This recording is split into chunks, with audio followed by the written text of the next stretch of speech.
title of his speech is Recruiting Best Practices, the Magic of 72 Hours. Our next speaker has 35 years of recruiting experience. Successful recruiters study human behavior. Few people understand the power of 72 hours. Bill's objective is to engage the audience while presenting valuable information. His time is 5 to 7 minutes. Please welcome Bill Hubbard.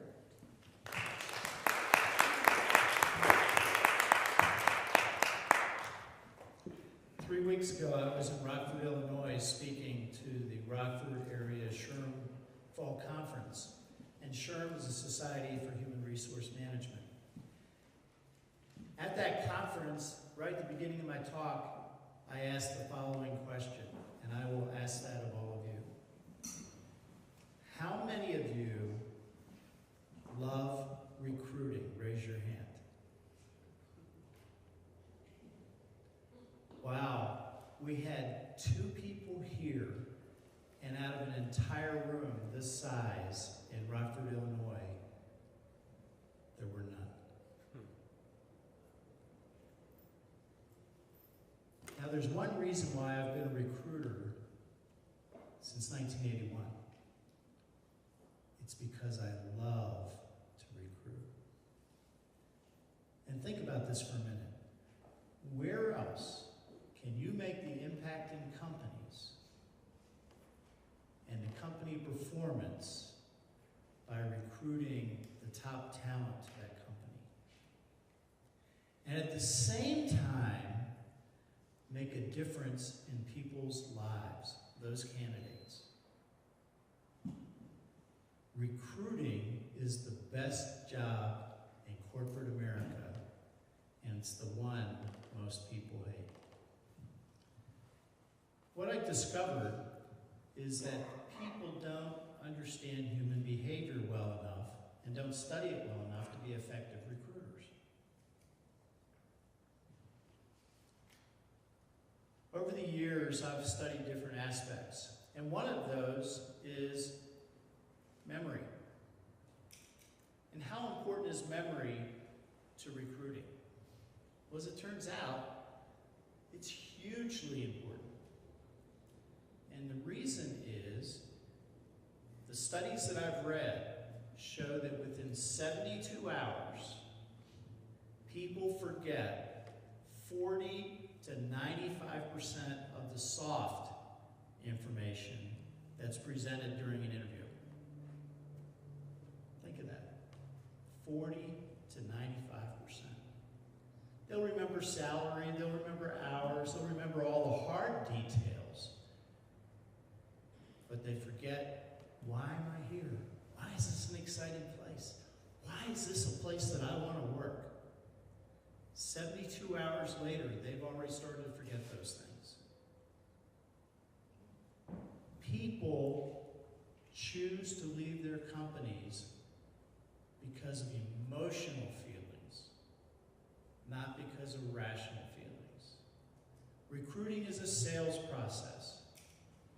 In a sales process, you have to get a person emotionally involved.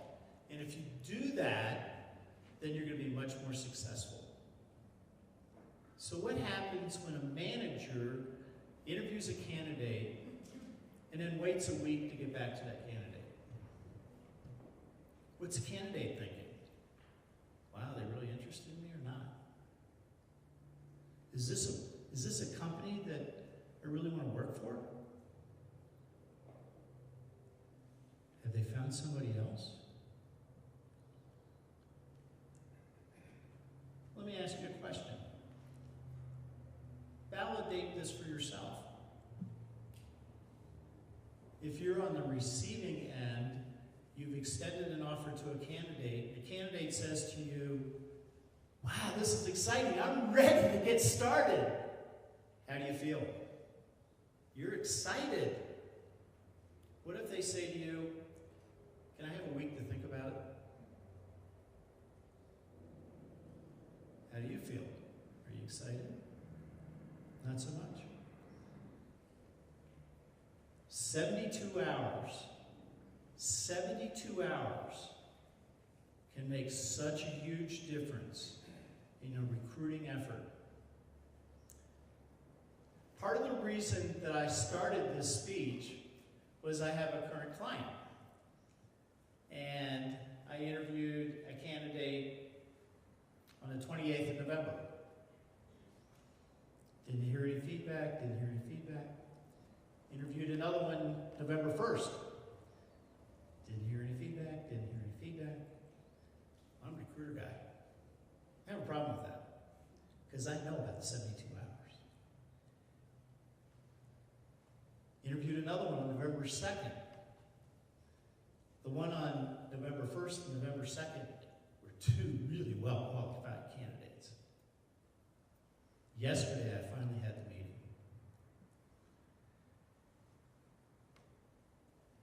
Fortunately, I know how to keep candidates interested. Most people don't.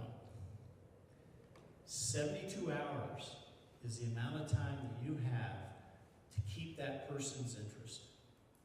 And if you do that in recruiting, you're going to be so much more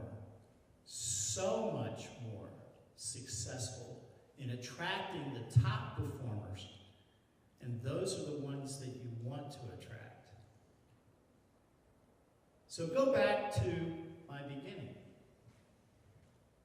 Maybe the question I should ask, instead of who among you love recruiting, maybe the question I should ask is, who among you like to make impacts? Raise your hand. Wow, much bigger result. Good job.